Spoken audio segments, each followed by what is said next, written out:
श्री गणेशाय नमः। श्री शिव महापुराणे सप्तम्यां वायव्य संहितायाम् अथैकोन चत्वारिंशो अध्याय। हिंदी अनुवाद। उपमन्यु ने कहा, श्री कंठनाथ का स्मरण करने वालों के सभी अर्थों की सिद्धियां हो जाती हैं और वह प्रसिद्ध हो जाते हैं। ऐसा मानकर कुछ लोग मन की स्थिति के लिए स्थूल रूप का ध्यान करते हैं। जब स्थूल रूप में मन स्थिर हो जाए तब सूक्ष्म का ध्यान करना चाहिए। शिव का ध्यान करने से सभी सिद्धियां सिद्ध हो जाती। दूर सी मूर्तियों का ध्यान करने पर फिर शिव रूप का ध्यान करें। मन की स्थिरता को देखकर बार बार उसका ध्यान करें। पहले सविष्य फिर विषय रहित ध्यान करें। सज्जनों का मत है कि निर्विषयक ध्यान होता ही नहीं। बुद्धि की निरंतरता का नाम ही ध्यान है। अंत निर्विषयक ध्यान केवल इस संसार में ही प्रवृत्त होता है। इसलिए सविष्यक ध्यान सूर्य की किरणों के समान आश्रय वाला है। सूक्ष्म आश्रय का नाम ही निर्विषय है। इससे अधिक परमार्थ और कोई नहीं है। अथवा सविष्य ध्यान साकार के आश्रय वाला है। निराकार आत्मा को जानने का ही नाम निर्विषय है। वह निर्बीज हो या सबीज हो, उसी को ध्यान कहते हैं। निराकार के आश्रय से साकार आश्रय वाला होता है। अंत पहले बीज सहित साकार का ध्यान करें, अंत में निर्विषय ध्यान करें। निर्बीज ध्यान सभी सिद्धियों को देता है। प्राणायाम के से दिव्य शांति आदि से सिद्धियां मिलती हैं। शांति, प्रशांति, दीप्ति तथा प्रसाद सभी आपत्तियों की शांति का नाम शम है। भीतर बाहर अंधकार के नाश का नाम प्रशांति है। बाहर भीतर प्रकाश का नाम दीप्ति है।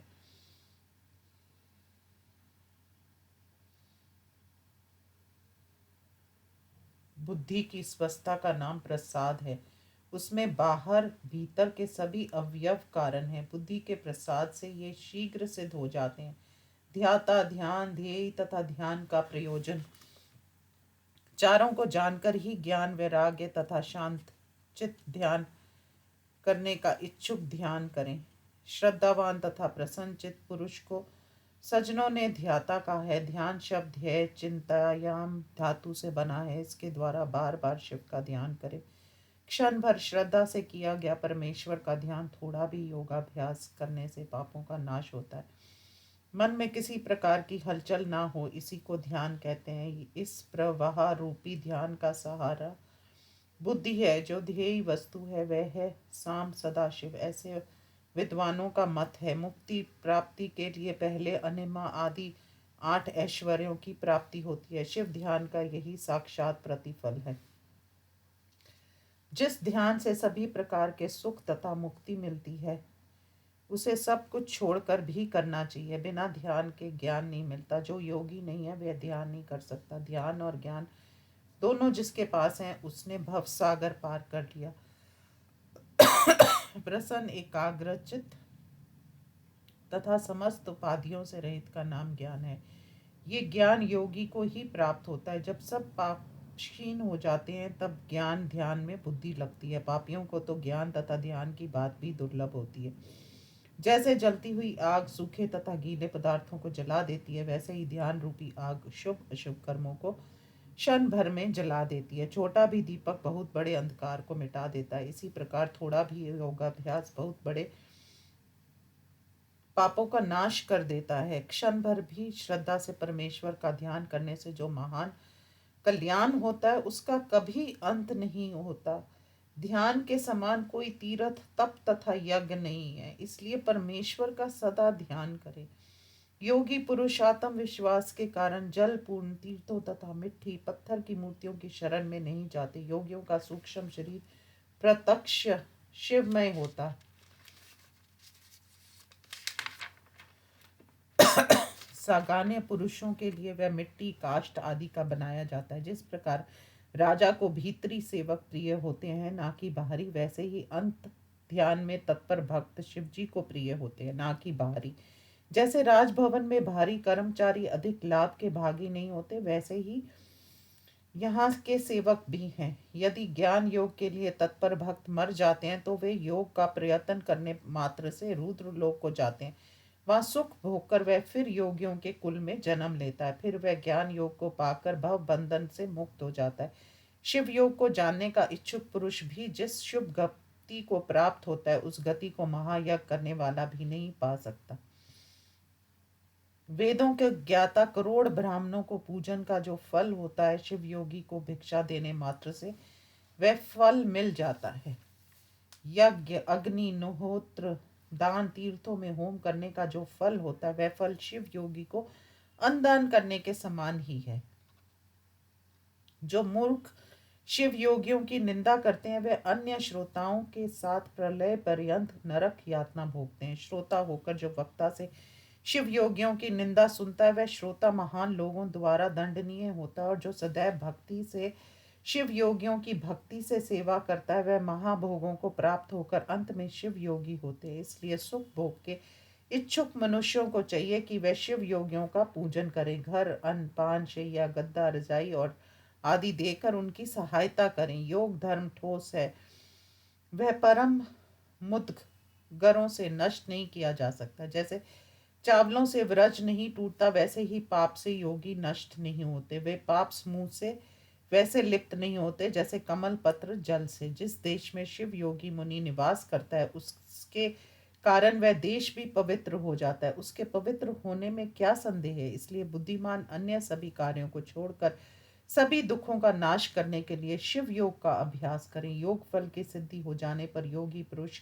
संसार के हित की इच्छा के से अनुसार भोगों का भोग कर विचरण करें या साधारण व्यवहार करें, अथवा विश्व संबंधी सुखों को तुच्छ समझकर इन्हें छोड़कर विरक्त होकर कर्मों को छोड़ दें। जो योगी मनुष्य अरिष्ट लक्षणों को देखकर मृत्यु समीप आ गई ऐसा जानकर योगाभ्यास में तत्पर होकर शिव क्षेत्र का आश्रय ले, धैर्यवान पुरुष वहां रहते हुए भी रोग आदि के बिना स्वयं भी प्राणों का त्याग कर दें। उपवास करके अथवा अपने अंगों का शिवाग्नि में हवन करके अथवा तीर्थों में डुबकी लगाकर अपने शरीर को छोड़ दें। शिव शास्त्रोक्त विधि से जो अपने प्राणों को छोड़ता है वह तत्काल मुक्त होता है, इसमें संदेह नहीं। रोग आदि से विवश होकर जिसने शिव क्षेत्र का आश्रय लिया है और वह मर गया हो तो वह निस्संदेह मुक्त हो जाता है। जैसे उपवास आदि से हुई मृत्यु को श्रेष्ठ कहा गया, अंतशास्त्र पर विश्वास करने वाले को मन से इस क्रिया को करना चाहिए। शिव निंदक का वध करके जो स्वयं भी घायल होकर जो इन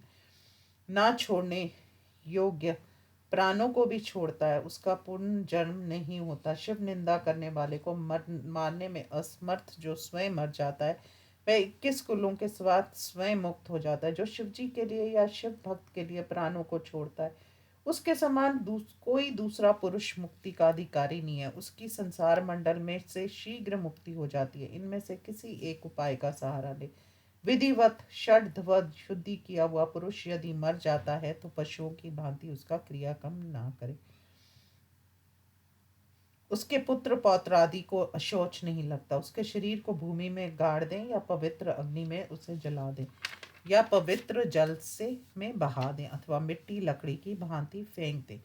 यदि इसके क्रियाक्रम करने की इच्छा हो तो मंगल करें, शिव भक्तों को भोजन कराएं। शिव भक्त संतान उसके धन की उत्तराधिकारी हो सकती है।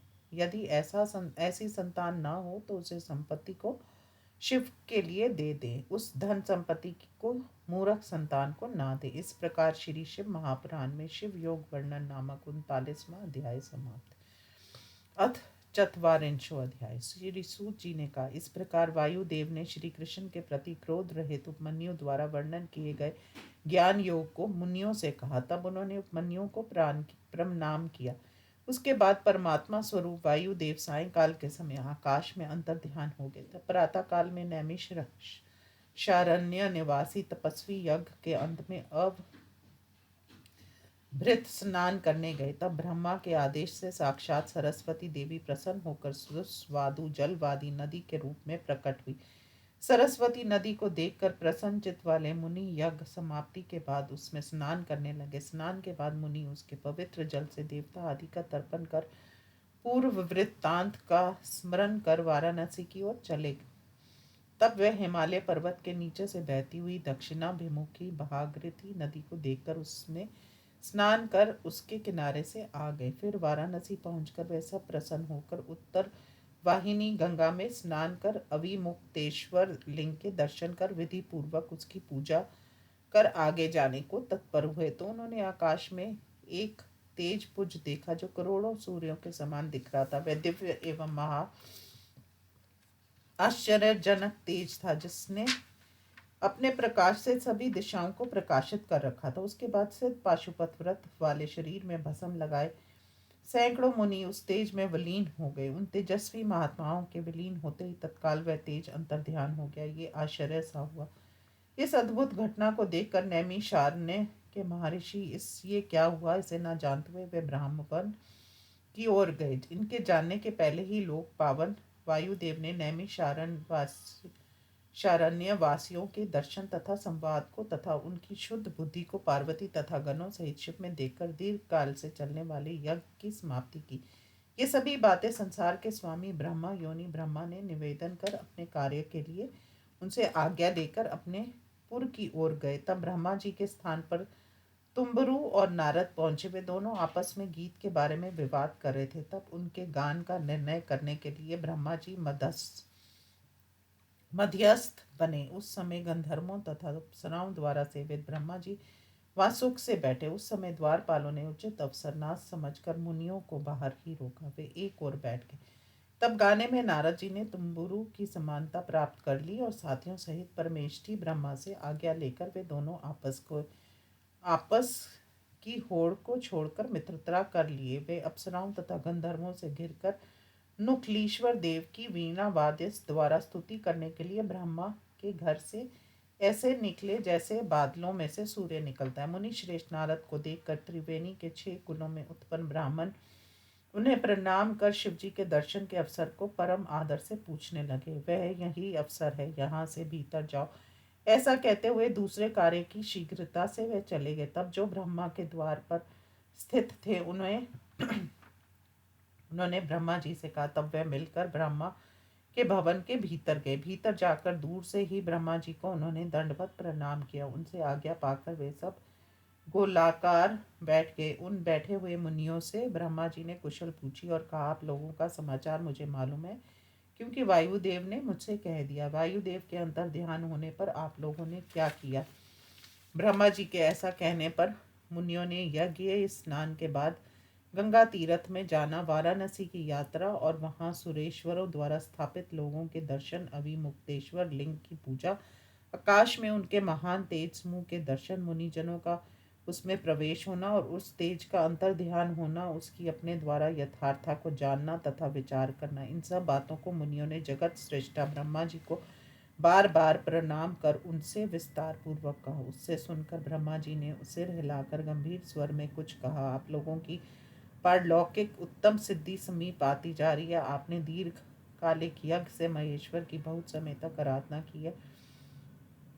इन लक्षणों से पता लग रहा है कि भगवान प्रसन्न हो गए। वाराणसी में जो आप लोगों ने आकाश में तेज देखा था वह साक्षात महेश्वर लिंग का ही परम तेज था। वेदोक्त पाशुपत व्रत वाले स्वस्थ निष्पाप तथा नैष्ठिक मुनि उसमें लीन होकर सदा के लिए मुक्त हो गए। इसी मार्ग से आप लोगों की भी शीघ्र ही मुक्ति हो जाएगी। आप लोगों ने जिस तेज को देखा उसका यही तात्पर्य है। आप लोगों के मुक्त होने का वह समय आ गया है। आप लोग देवताओं द्वारा सेवित समेरु पर्वत के दक्षिण शिखर पर जाइए, जहाँ उत्कृष्ट मुनि मेरा पुत्र सनत कुमार रहता है। वह भूतनाथ के नंदी के आने की प्रतीक्षा कर पहले सनत कुमार भी परमेश्वर को देखकर भी अज्ञान से अपने को सब योगियों में श्रेष्ठ मानकर तथा विनय रहित होकर उनके आने पर सादर आसन से उठना आदि उचित व्यवहार ना कर वह निर्भय हो बैठा रहा। तब उसके इस अपराध से कुपित हो नंदी ने उसे महान ऊंट बना दिया। तब बहुत समय तक सनत कुमार के लिए विचार करते हुए मैंने शिव शिवा की उपासना कर तथा नंदी को मनाकर किसी तरह बड़े प्रयत्न से उनका ऊंटपन दूर किया तथा फिर उसे सनत कुमार बना दिया। तब महादेव जी ने हंसते हुए गणाधिपति से कहा, मुनि ने मेरी आज्ञा न मानकर अहंकार किया। हे पुण्य आत्मा, अब तुम ही ये मेरा यथार्थ स्वरूप समझाओ। ब्रह्मा के प्रथम पुत्र ने मुझे मूर्ख जैसा समझा। मैंने इस सनत कुमार को तुम्हारा शिष्य बनाया। यही तुम्हें धर्माध्यक्ष पद पर अभिषिक्त करेगा। शिवजी के ऐसा कहने पर सभी गणों के स्वामी नंदी ने उनकी पूर्वोक्त आज्ञा को पाकर शिरोधार्य किया। तब सनत कुमार भी मेरी आज्ञा से सुमेरु पर्वत पर नंदीश्वर को प्रसन्न करने के लिए कठोर तप कर रहा है। तुम लोग भी गणेश जी के दर्शनों से पहले उसे देखेंगे। सनत कुमार पर कृपा करने के लिए नंदीश्वर शीघ्र वहां आएंगे। इस प्रकार विश्व योगी ब्रह्मा जी ने उन मुनियों को शीघ्र आदेश देकर सुमेरु पर्वत के दक्षिण कुमार शिखर पर भेजा। इस प्रकार श्री शिव महापुराण में नैमिष ऋषि यात्रा वर्णन नामक 40वां अध्याय समाप्त। अथैक चत्वारिंशो अध्याय।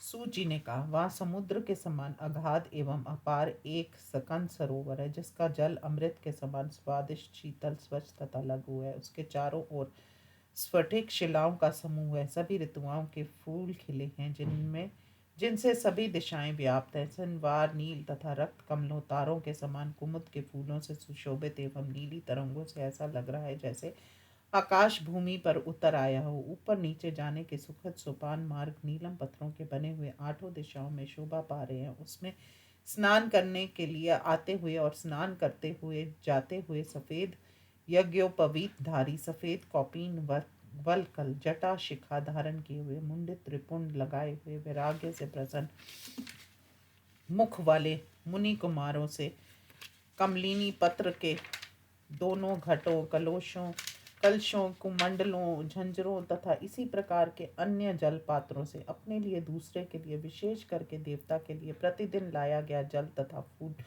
को नीचे से के स्पर्श की आशंका से पत्थर से ऊपर रख दे। सदाचारी एवं भस्म रूपी अंगराग से धूसरित मुनियों से युक्त इधर उधर जल में स्नान करने से बचे हुए शुद्ध पत्थर पर रखे हुए तिल, अक्षत, फूलों तथा कुश की पवित्रियों से देवता, ऋषि तथा पितरों का तर्पण करके प्रतिदिन स्नान करने वाले विद्वान ब्राह्मणों को दक्षिणा आदि निवेदन करे। स्थान स्थान में अनेक संत दिलों में पूजन करने के पहले फूल तथा जंबीर फल के सहित सूर्य को अर्घ दे। कहीं जल में डुबकी लगाते, कहीं जल से बाहर निकलते हुए थके हुए गजराज को, कहीं प्यास बुझाने के लिए आए हुए मृग, मृगी तथा घोड़े, कहीं जल पीकर आते हुए मोर और गजराज हैं, वहीं वप्र की क्रीड़ा करते हुए सांड हैं, वहीं कारंडव एक प्रकार का बतख, सारस तथा चकवा चकवी के शब्द, और कहीं भौरों की गुंजार है। स्नान पान आदि उपकरणों से जीवित रहने वाले प्राणी मानो बार बार प्रेम से बात कर रहे हों। किनारों के वृक्षों की शाखाओं में छिपी हुई कोकिलाओं के कलरव से, धूप से व्याकुल सभी पथिकों को मानो रात दिन बुलाया जा रहा हो।